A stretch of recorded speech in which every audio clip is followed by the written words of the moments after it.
Kardeş olalım, kabul etmiyorlar. Komşu olalım, o da yok. Eşit yaşayalım, o da yok. Bizi rahat bırakın yaşayalım, yok. Saygın diyor.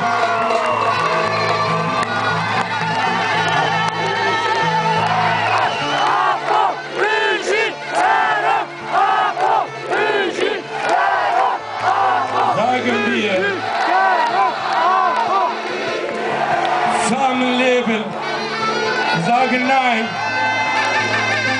Geschwisterlichkeit. Ich akzeptiere nicht. Equalität. Nein. Als Nachbarn. Auch nein. Was sollen wir machen? Was sollen wir tun? Ich frage euch, was sollen wir tun? Also, Kampf ist weiter. Struggle.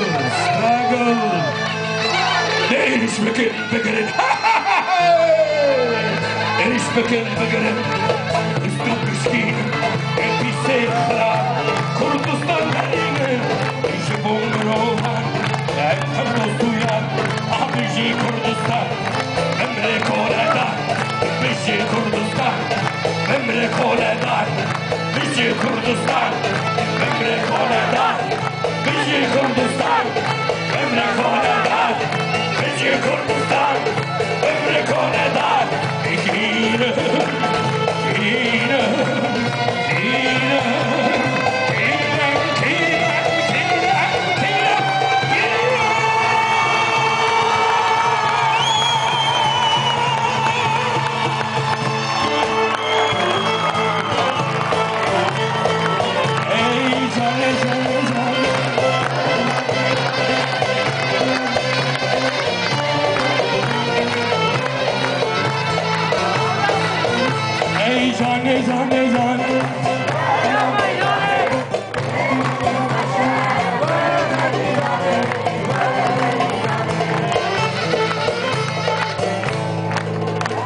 از جوا گلک حز دکم ببیر نکن ملتک